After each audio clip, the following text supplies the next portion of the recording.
I was folding laundry in the bedroom when my 5-year-old daughter walked in and shattered my world with 7 innocent words.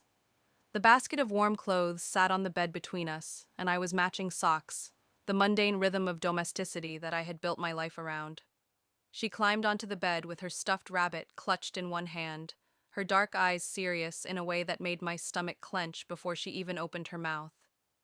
"Mommy, I need to tell you something, but it's a secret." I smiled at her, still holding a pair of my husband's socks.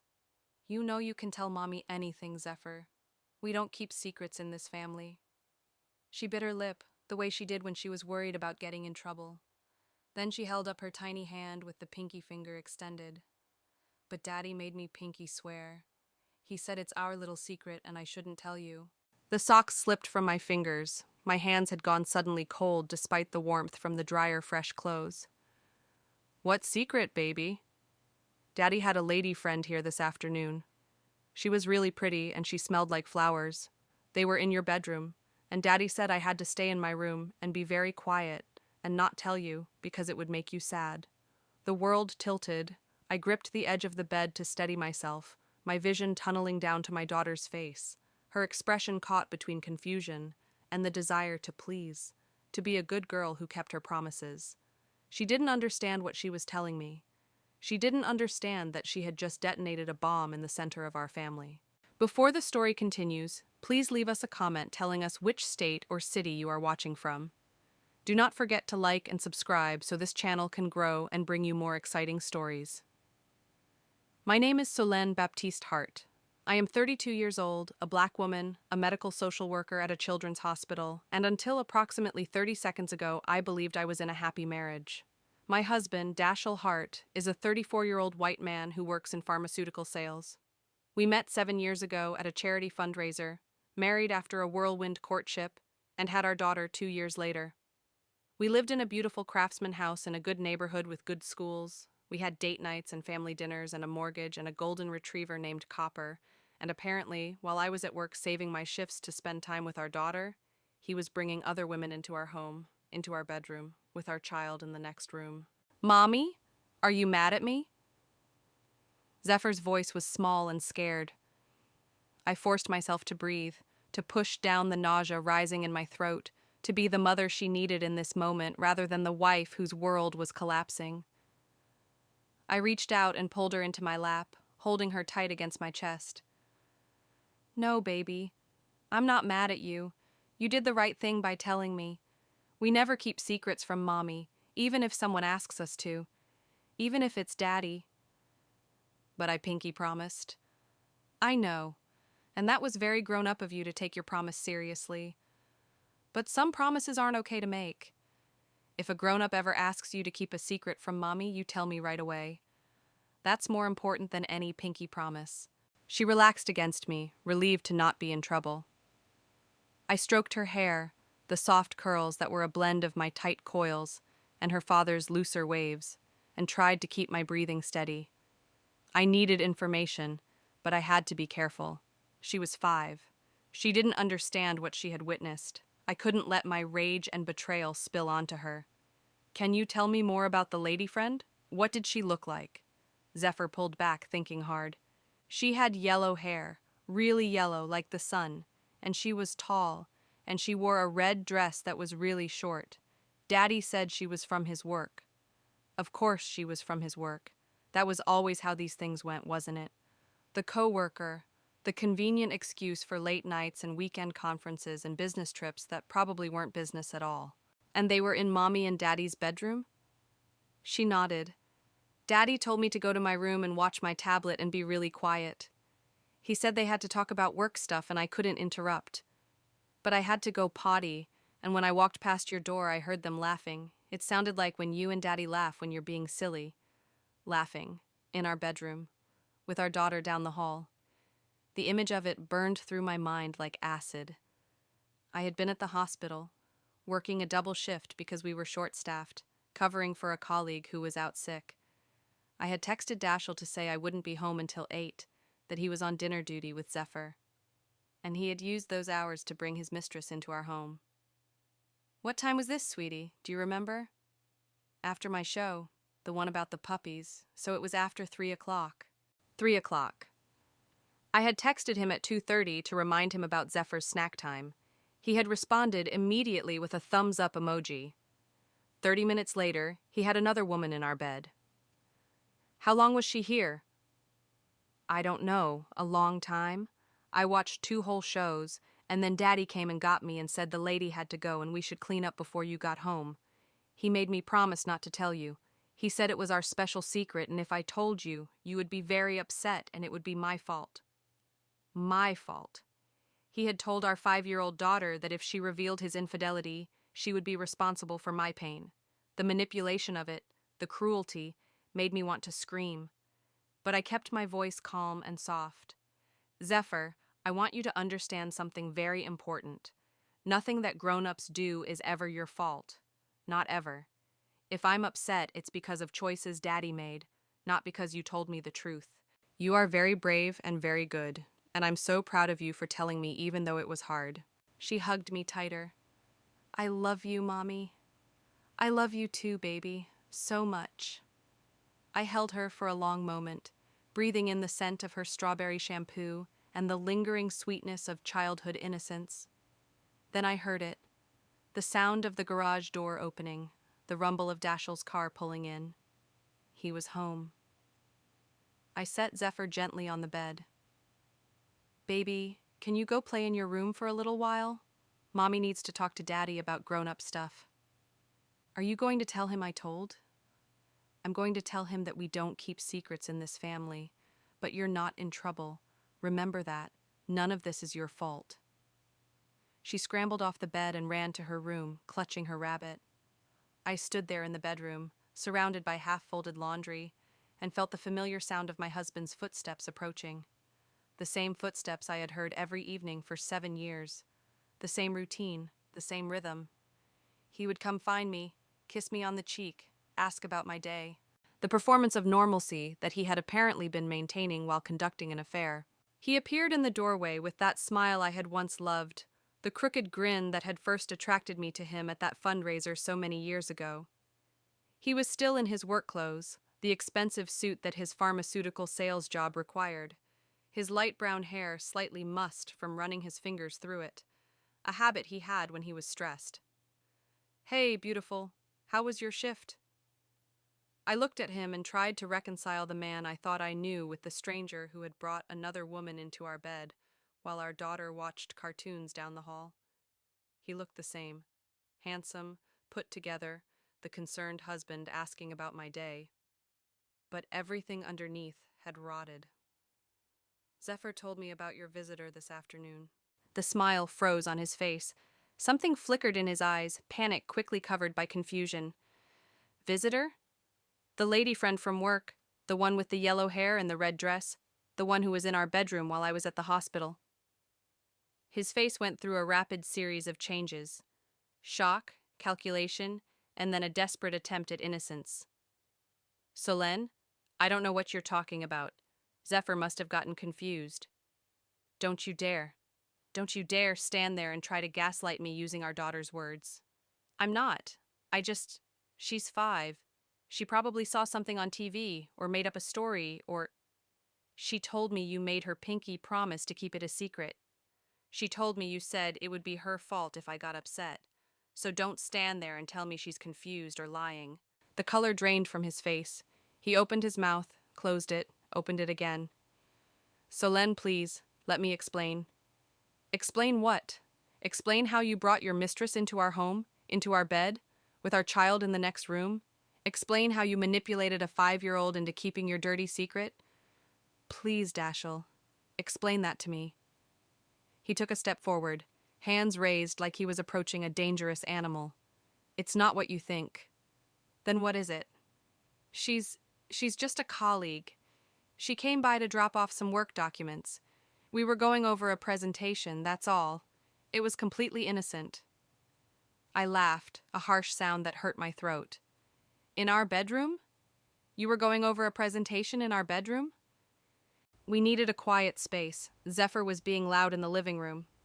So you took her to our bedroom and told our daughter to be quiet and not tell me? For work documents? He was fumbling now.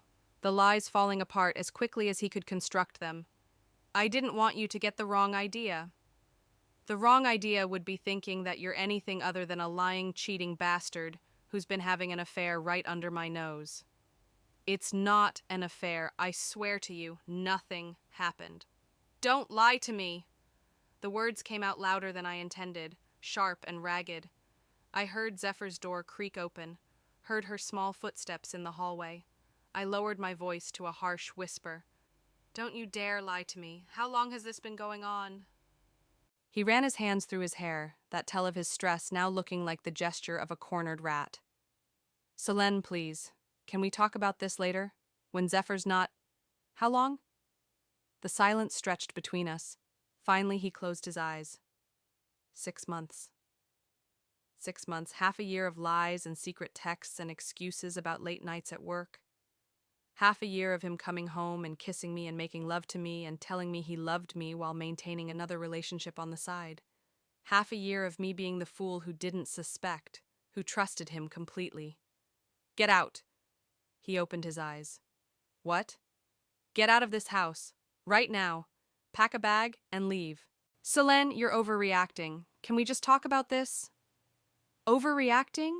My voice was shaking now, my whole body trembling with rage. You brought your mistress into our home. You traumatized our daughter by making her keep secrets. You've been lying to my face for 6 months. And you think I'm overreacting? I made a mistake. I'm sorry, but we can work through this. For Zephyr's sake, we need to... Don't you use her as a shield. You didn't think about her when you were fucking another woman in our bed. You don't get to use her as a reason for me to forgive you. Zephyr appeared in the doorway, her face crumpling. She had heard me curse, heard the anger in my voice. I never cursed in front of her. I took a breath, trying to pull myself together. Daddy, why is Mommy mad? Her voice was tiny, scared. Dashiell moved toward her, but I stepped between them. Zephyr, baby, go to your room. Please. Mommy and Daddy need to talk. But I'm scared. I know, sweetheart. But everything is going to be okay. I promise. Just go to your room, and we'll come talk to you in a few minutes. She looked between us, her eyes filling with tears, then ran back to her room. The sound of her door closing was like a knife to my heart. This was supposed to be her safe space, her happy childhood, and now it was contaminated by adult betrayal and anger. I turned back to Dashiell. Pack a bag. I want you gone in 15 minutes. Where am I supposed to go? I don't care. Go to her. Go to a hotel. Go sleep in your car. But you're not staying in this house tonight. Solenne, please. We need to think about this rationally. I am thinking rationally. Rationally, I know that I can't be in the same house with you right now without doing something I'll regret. Rationally, I know that our daughter has been traumatized, and having you here is making it worse. Rationally, I know that you betrayed me in the worst possible way, and I need you gone while I figure out what to do next. He stared at me for a long moment, and I saw the exact second when he realized I was serious, that there would be no talking his way out of this tonight. He nodded slowly and walked to our closet, pulling out a duffel bag. I watched him pack, watched him pull clothes from drawers, stuff toiletries into plastic bags, move through our shared space like he was dismantling a life. Part of me wanted to stop him, to take it all back, to pretend I hadn't heard what Zephyr said and go back to the comfortable illusion of our marriage. But that illusion was gone. It had probably been gone for 6 months. I had just been too trusting, too busy, too in love to see it. When he was done, he stood in the doorway with his bag, looking at me with something that might have been remorse, or might have just been regret at getting caught. I love you, he said. I know you don't believe that right now, but I do. I love you and Zephyr more than anything. If that were true, you wouldn't have done this. People make mistakes. I made a terrible mistake. But our marriage, our family, that's not a mistake. Please don't throw it away because of one error in judgment. One error in judgment that lasted 6 months. One error in judgment that you brought into our home. One error in judgment that you made our daughter complicit in. That's not a mistake, Dashiell. That's a pattern. That's a choice you made over and over again. He had no answer to that. He walked past me, his shoulder brushing mine, and I heard him stop at Zephyr's door. I heard him tell her he loved her, heard her crying, heard him promise they would talk soon. Then I heard the front door close, heard his car start, heard him drive away. I stood in the bedroom alone, surrounded by laundry that still needed folding, in a house that felt suddenly foreign and hostile. Then I walked to Zephyr's room. She was curled up on her bed, sobbing into her rabbit. I lay down beside her and pulled her into my arms. "Mommy, I'm sorry. I'm sorry I told. I made Daddy leave." "No, baby, no, you didn't make Daddy leave. Daddy left because of choices he made. You didn't do anything wrong. You were so brave to tell me the truth. But you're sad. Daddy said you would be sad, and it would be my fault." I held her tighter, feeling my own tears start to fall. "I am sad, but I'm sad because of what Daddy did, not because you told me. You are my brave, honest, perfect girl, and I love you so much. None of this is your fault. Do you understand? None of it." We lay there together while she cried herself out. Eventually, her breathing slowed and deepened. She had fallen asleep, exhausted from the emotional storm. I carefully extracted myself and went to the living room. I needed to think. I needed to plan. I needed to figure out what the hell I was going to do next. I sat on the couch with my phone, staring at it like it might have answers. I should call someone. My mother, maybe. Or my best friend, Callista. But the thought of saying the words out loud, of making this real by telling someone else, felt impossible. Instead, I opened my laptop and started searching. I searched for divorce lawyers. I searched for how to protect assets in a separation. I searched for the signs of infidelity I had apparently missed. And then, because I couldn't help myself, I searched for her. It didn't take long. Dashiell's company website had employee photos. I scrolled through the sales team until I found her. Vivian Cross, pharmaceutical sales representative, hired 8 months ago. Blonde hair, bright smile, everything my husband had apparently wanted that I wasn't. I stared at her photo for a long time, trying to understand what she had that I didn't. She was younger, maybe 26 or 27. She was white. She was thin in a way I hadn't been since before Zephyr was born. Was that it? Had my husband gone looking for a younger, whiter, thinner version of what he had at home? The thought made me sick. I had spent 7 years building a life with him, supporting his career, raising our daughter, maintaining our home. I had sacrificed my body to carry his child, had dealt with the casual racism from his family who never quite accepted me, had worked full-time while also being the primary parent because his job was supposedly more demanding. And this was my reward, being replaced by someone who fit his demographic category better. My phone buzzed. A text from Dashiell. "I'm at the Marriott downtown, room 412. Please call me when you're ready to talk. I love you." I stared at the message and felt nothing but cold rage. He thought this was something we could talk through. He thought he could smooth this over with apologies and promises and maybe some couples therapy. He had no idea that he had crossed a line that couldn't be uncrossed. I didn't respond. Instead, I called the one person I knew would give me clear, hard advice without judgment. Callista Yang had been my best friend since graduate school. She was a family law attorney, brilliant and ruthless and fiercely protective of the people she loved.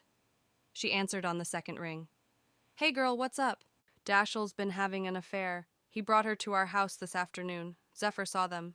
There was a long pause. Then, in a voice I had never heard her use with me before, calm and professional and deadly serious, "Where are you right now?"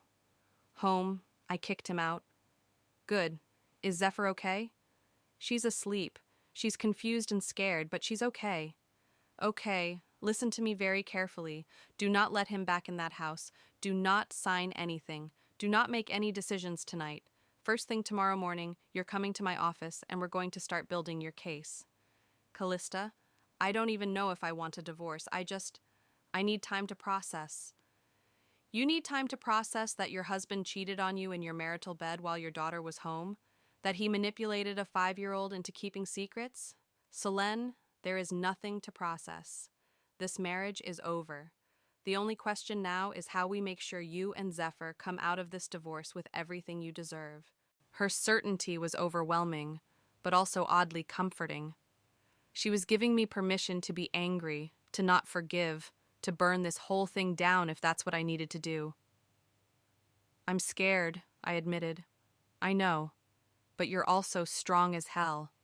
And you're not alone. I've got you. We're going to get through this. After we hung up, I sat in the quiet house and let myself feel everything I had been holding back. The rage, yes, but also the grief. The loss of the future I had imagined. The loss of the partnership I thought we had. The loss of the intact family I had wanted to give Zephyr. I cried until I had no tears left, until my eyes were swollen and my throat was raw. Then I got up, washed my face, and started making a plan. The next morning I dropped Zephyr at my mother's house. My mother took one look at my face and pulled me into her arms. He did something, didn't he? He's been having an affair. Zephyr found out. My mother's face went hard. That man. After everything you've done for him. After everything you've put up with from his family. Mama, not now. I just need you to watch Zephyr while I go talk to a lawyer. You go do what you need to do. We'll be fine here, won't we, baby? Zephyr, who had been quiet and clingy all morning, nodded. Grandma's going to teach me to make banana bread. That's right. We're going to have a great day. My mother looked at me with fierce love. You go fight for what's yours. Callista's office was in a sleek downtown building. She met me in the lobby, took one look at me, and pulled me into a conference room where she already had files spread out. Okay, tell me everything. Start from the beginning. I told her about Zephyr's revelation, about the confrontation, about the 6 months of lies. She took notes, her expression growing harder with every detail. Okay, here's what we're going to do. First, you're filing for divorce on grounds of adultery. Second, you're requesting full custody with supervised visitation for him. Third, we're going for the house, half his retirement accounts, child support, and alimony. Isn't that excessive? Solenne, he committed adultery in the marital home with your child present. He manipulated that child into keeping secrets that served his infidelity.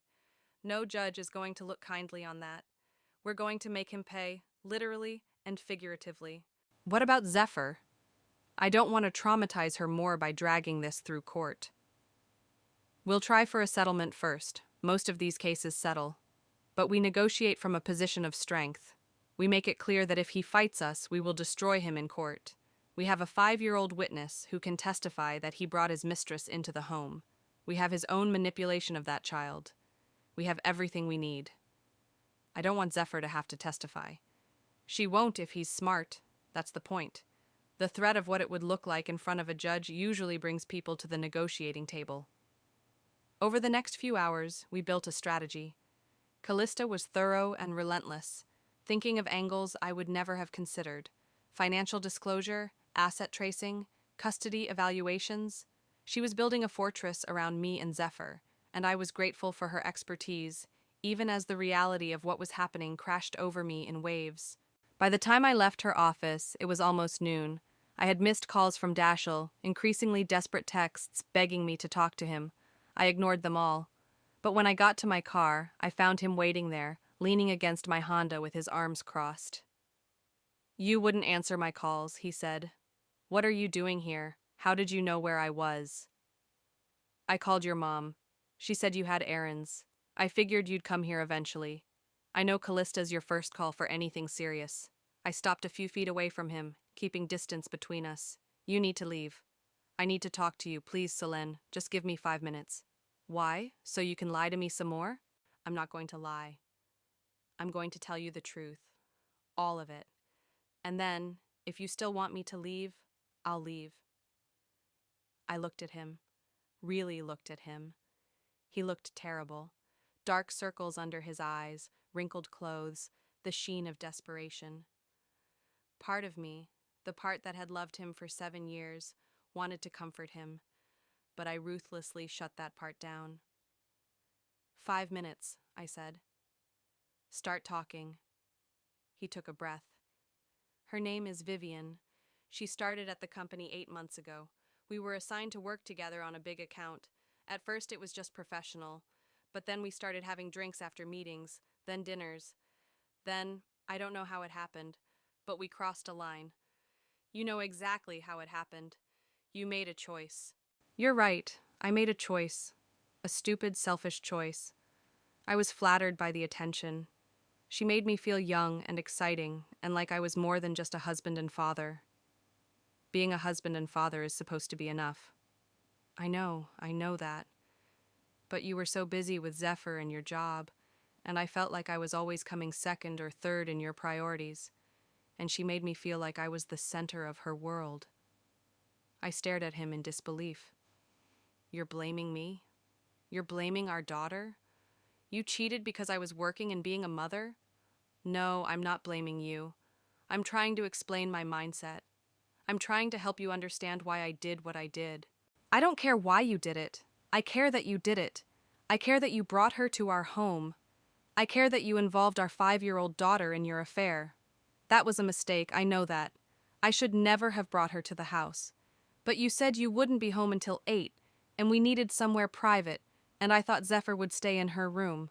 So this wasn't the first time. He looked away, and that was answer enough. How many times, Dashiell? How many times did you bring your mistress into our home? 3, maybe 4 times.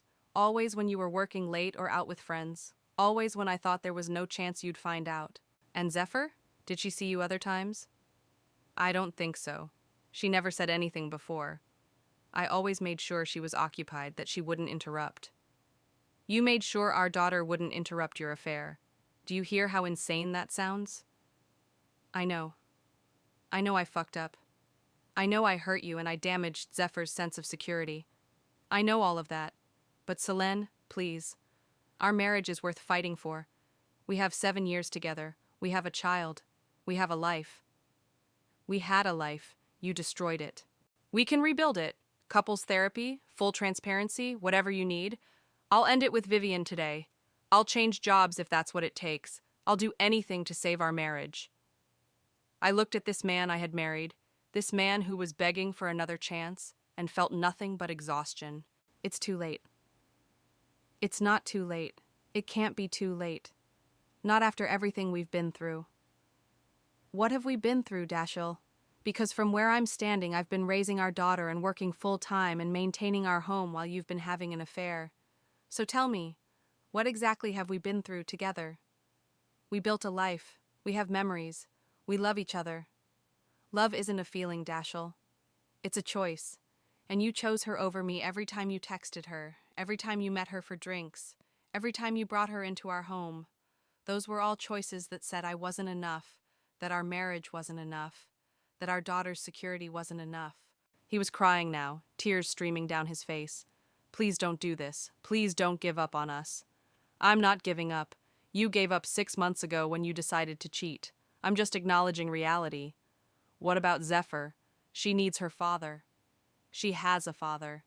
You'll still see her, still be part of her life, but you won't be part of mine. Solenne, I'm begging you. Your 5 minutes are up. I need to go. I walked past him to my car.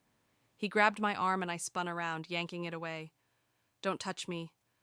I'm sorry, just please, give me another chance. Why? So you can waste another 6 months of my life before I find out you're still cheating? So I can spend the rest of my marriage wondering every time you work late or go on a business trip? So I can teach our daughter that women should accept disrespect and betrayal as long as the man says he's sorry? It wouldn't be like that. I would prove to you that I can be trusted. You can't prove that. Trust, once broken this badly, doesn't come back. We're done, Dashiell. I've already met with my lawyer. You'll be served with divorce papers by the end of the week. His face crumpled. You've already started the process? Yes, and if you fight me on custody, if you drag Zephyr through a trial, I will make sure everyone knows what you did. The judge, your employer, your family, everyone. I will make sure the world knows you committed adultery in your home with your child present. You wouldn't. Try me. My lawyer has already prepared statements. We have Zephyr's testimony. We have everything we need to bury you. So you can settle, Give me full custody with reasonable visitation, agree to fair financial terms, and we can do this quietly. Or you can fight, and I promise you will lose everything. I got in my car and drove away, leaving him standing in the parking lot. In my rearview mirror, I watched him get smaller and smaller until he disappeared entirely. I didn't go straight to my mother's house. Instead, I drove to the park where Dashiell and I used to take Zephyr when she was a toddler. I sat on a bench and stared at the playground, remembering happier times. Or times I had thought were happy. Had he been unhappy even then? Had there been signs I missed? My phone buzzed, a text from Callista. How did it go? He was waiting at my car. I told him we're filing. He begged for another chance. I said no. Good. Stay strong. You're doing the right thing. Was I? Part of me wondered if I was being too hasty, if I should consider therapy, if I should try to salvage the marriage for Zephyr's sake. But then I remembered the look on her face when she told me about the secret, the confusion and fear and misplaced guilt. I remembered my own mother telling me, years ago, that she had stayed with my father through his affairs, and it had been the worst mistake of her life. That her daughters had learned from her example to accept less than they deserved. I wouldn't do that to Zephyr. I wouldn't teach her that love meant accepting betrayal. I wouldn't model a marriage where one person's needs always came second. I would show her that women could be strong, could walk away, could build new lives from the ashes of broken promises. My phone rang. Dashiell. I let it go to voicemail. It rang again. Again, I ignored it. Then a text came through. I just talked to Vivian. I ended it. Please call me. We can fix this. I typed back, you should have ended it 6 months ago. It's too late now.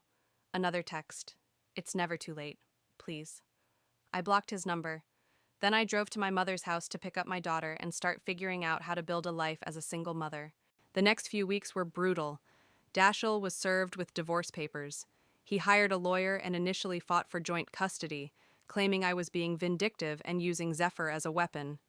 Callista responded with the threat of putting Zephyr's testimony on record, of making his affair and his manipulation of our daughter public. He folded within days, agreeing to a custody arrangement where I had primary physical custody and he had supervised visitation every other weekend. The financial settlement was harder fought. He claimed he couldn't afford to pay spousal support and child support while also maintaining his own household. Callista pulled his financial records and proved he made nearly twice what I did. She also discovered that he had taken Vivian on trips using our joint credit card, charged dinners and hotel rooms to accounts I had access to but rarely checked. It was evidence of not just infidelity but financial abuse, using marital assets to fund an affair.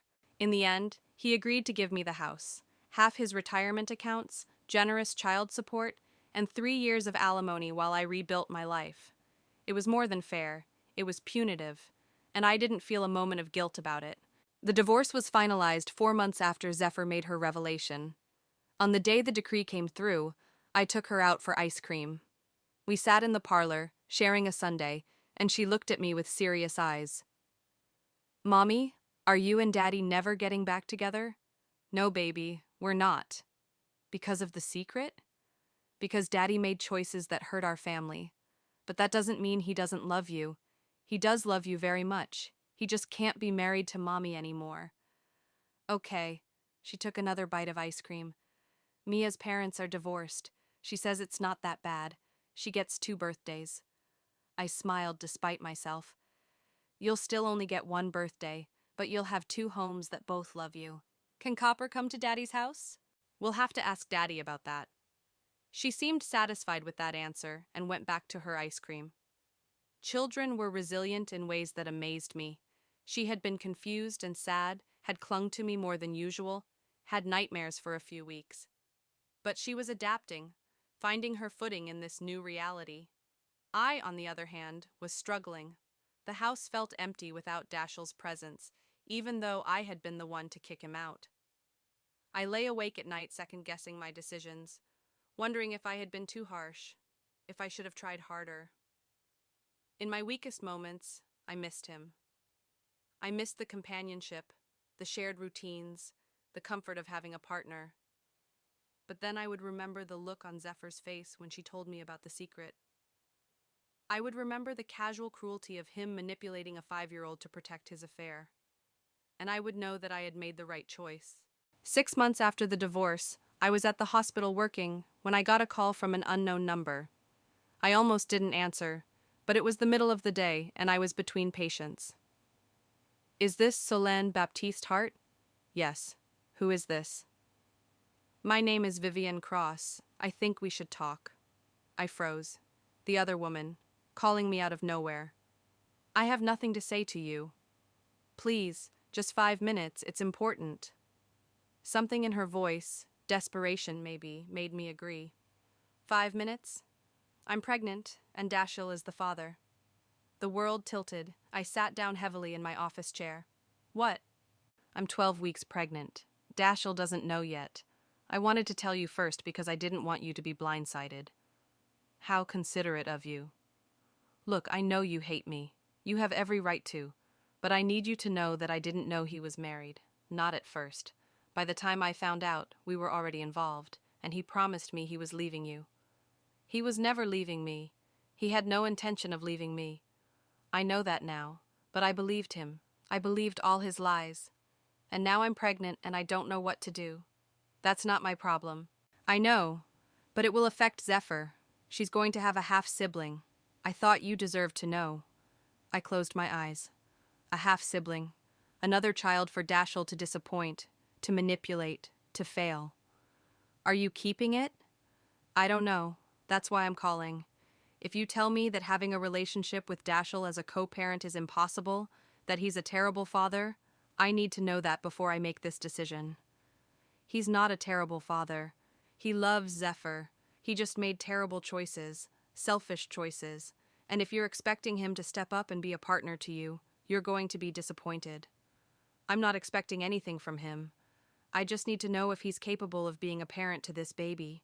I thought about it, about whether I owed this woman anything. This woman who had slept with my husband and was now carrying his child. I decided I owed her the truth. He's capable, but he's not reliable. He'll make promises he doesn't keep. He'll prioritize his own comfort over his children's needs.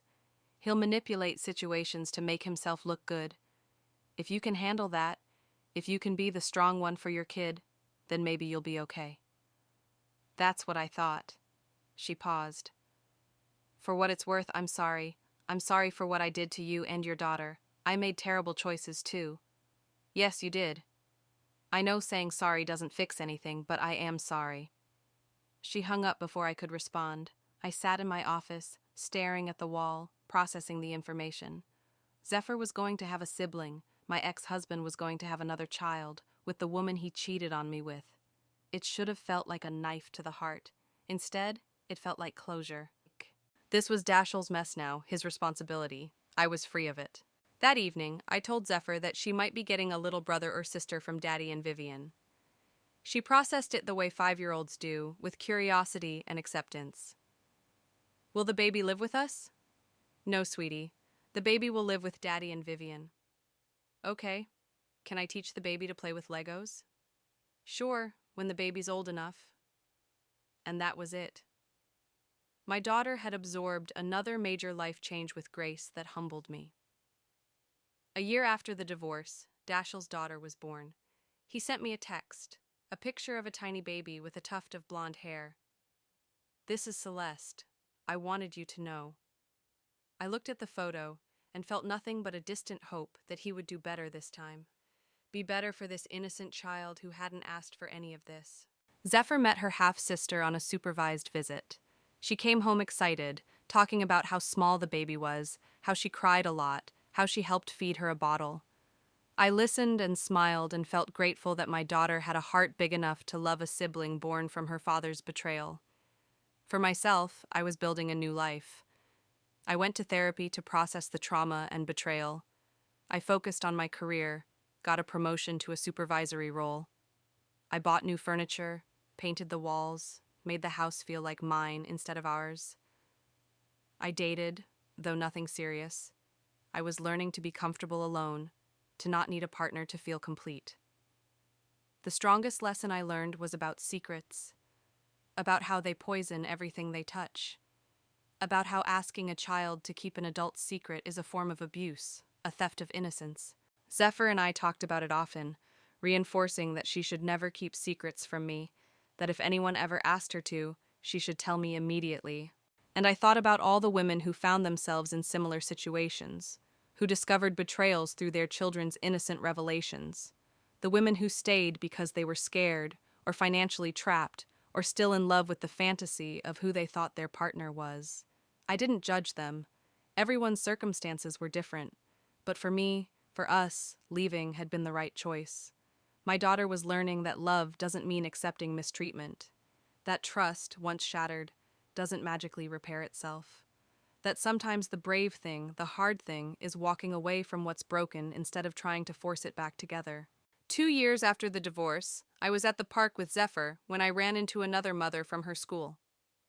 We chatted while the kids played, and eventually she mentioned that she was going through a divorce herself. "He cheated," she said, her voice flat, "for months. And I only found out because my daughter told me. She saw texts on his phone." I took her hand. "I know. I've been there. It's going to be okay." "How did you get through it?"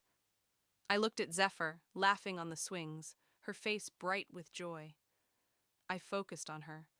I built a life we could both be proud of, and I refused to let his choices define my worth. Do you ever regret it? Leaving? I thought about it, really thought about the lonely nights and the financial stress and the exhaustion of single parenting, about the loss of the future I had imagined, about all of it. "No," I said honestly, "not once." And I didn't, because I had learned the most important lesson of all. That my daughter's honest words, that moment when she told me the secret she had been asked to keep, had been a gift. A terrible, painful gift that had shown me the truth before I wasted more years on a marriage built on lies. I would always be grateful to her for that, for being brave enough to tell me, even when she had been told not to, for trusting that Mommy would make it right, even though she was scared. And I had made it right. Not perfectly, not easily, but right. We had survived. We had rebuilt. And we had learned that sometimes the most loving thing you can do is refuse to keep someone else's secrets, even when they're family, even when telling the truth breaks everything apart. Because truth, however painful, is always better than the slow poison of lies. Did you like the story? And which city are you listening from? Let's meet in the comments. Thank you so much for your sweet support. On the screen, you can see 2 new life stories that I highly recommend. There's so much more on my channel. Don't forget to subscribe. See you in the next life story. With love and respect.